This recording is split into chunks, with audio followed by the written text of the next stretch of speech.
Hello friends, it's Kristie Marcotte. In today's video, I'll be using Honeybee Stamp's Lovely Layers Dianthus die set, their fancy fall layering frames. For a sentiment, I have their Be Still stamps and coordinating dies, and for pattern paper, using one of my favorites, Grain and Grunge. I did end up losing just a tiny bit of the video. There was a windstorm going on and my power flickered. But the only thing you missed is me showing the two pattern papers and putting adhesive on the back of this smaller panel. I used the fancy fall layering frames for both of the wood grain pattern paper pieces. I'm wrapping some rose gold metallic cord around the darker panel. To help hold the end in place, I first put ATG tape on the back, but it wasn't quite strong enough. So I did add a piece of double-sided adhesive tape. Then I wrap the cord around the bottom portion of this panel. To make sure that cord stays in place, I'll add another piece of double-sided adhesive tape on both sides.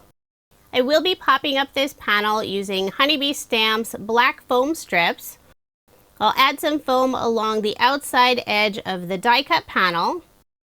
There are some notched areas on the die cut piece, so I was trying to make sure to add the foam where it wouldn't be visible through the notch. And I'll also add a few strips on the inside, that way there isn't one area that sags. Once I have good coverage, I'll remove the release paper and add this panel on the center of the background piece. This is an American Standard A2 size card, 4¼ inches by 5½ inches. It's hard to see in the video, but since I cut out that background piece using one of the fancy fall layering frames, it does have a lovely etched detail frame all along the outside. Sometimes when you cut out paper using dies, it can warp the very edge of the paper. I want to make sure it lays nice and flat, so I will be adding some extra adhesive on the back side. I'll first put some double-sided adhesive tape. This is the 1/4 inch width. I'll remove the release paper. Now I'll put a tiny bit of Barely Art glue along that very outside edge. I'll also add a little bit of adhesive in the center of this panel. When I adhere my card front onto a card base, I'll press a little more on the very outside edge, and now that panel will lay nice and flat on my card. I'll set aside my card and start working on the flower. I've already gone ahead and cut out all of the pieces for the Dianthus flower. Decided to go with a pretty red.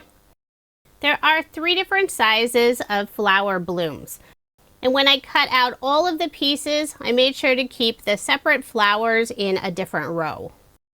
Now it does look a little intimidating with all those different pieces, but Honeybee Stamps makes it really easy to use their lovely layer sets. On their website, they do have a layering guide. I'm adding a little extra ink on the center of all of the petal pieces using Catherine Pooler's Rouge ink color. It's a slightly darker red color. Once I've inked up the die cut piece, I'm still trying to keep all those flowers in separate rows. I have just a couple more pieces. I'm using Honeybee Stamp's smallest blending brush to do the inking, and I have all of those pieces on a mini stencil mat. Now it's time to assemble the 3 flowers. And here's a quick look at the layering guide. It really does make it super easy to assemble the lovely layer die sets.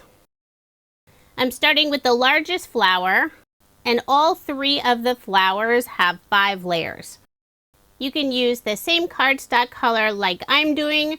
You could have 5 different shades of red cardstock for your flowers. Pattern paper is also a fun option. I know some people like to use white cardstock, and then they'll use a variety of different mediums to color the flowers. I always have a ton of scrap pieces of cardstock, so I do tend to dig through my cardstock drawers when assembling the lovely layer flowers. The last 2 flowers are about the same size. They both have the 5 layers. I love all the beautiful etched detail on the flowers and also the leaves. And I'll be showing the leaves and the stem here in a moment. I have one final flower to assemble.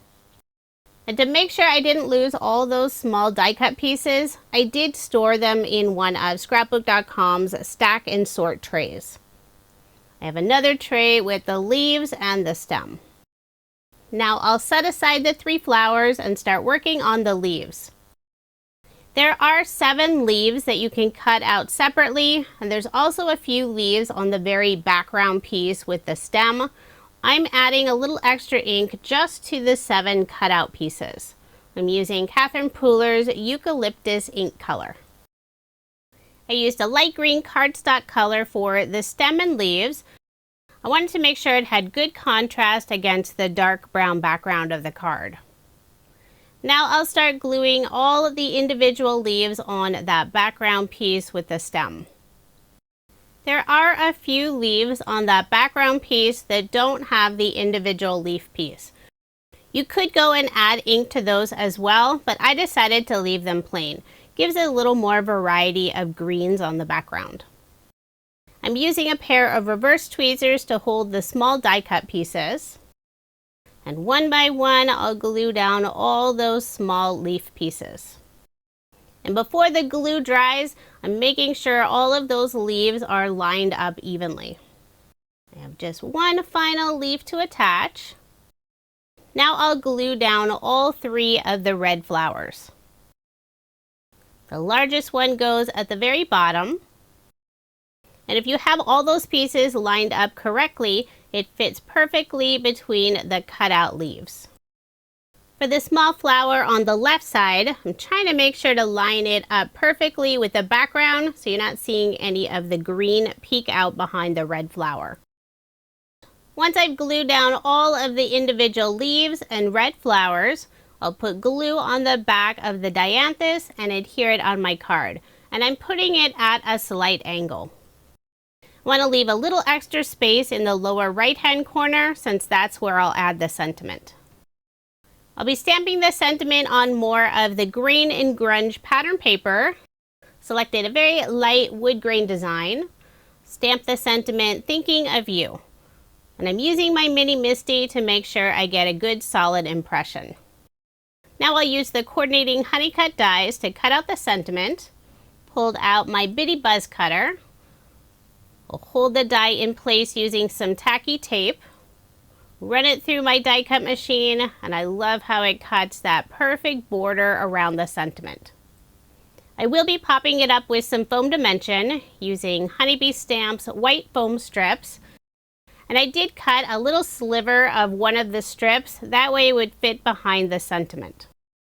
I'll also add some teeny tiny pieces on the top and bottom areas of the sentiment. Now I'll remove the release paper and adhere the sentiment in the lower right hand corner underneath the larger red flower.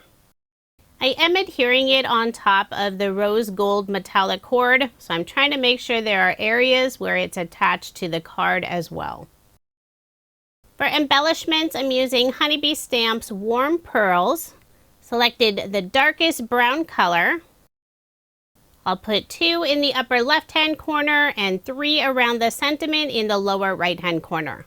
They do have adhesive on the back, but I like to add just a small drop of glue to make sure they don't pop off later.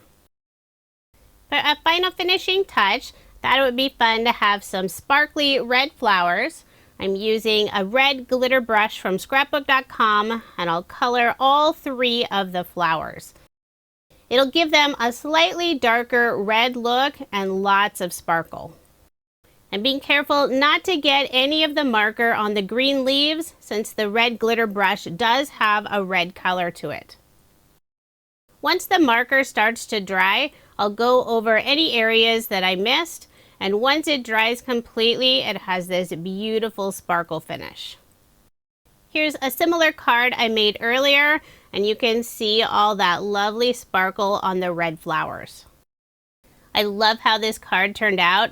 The green and red from the flower really pops against the dark brown background.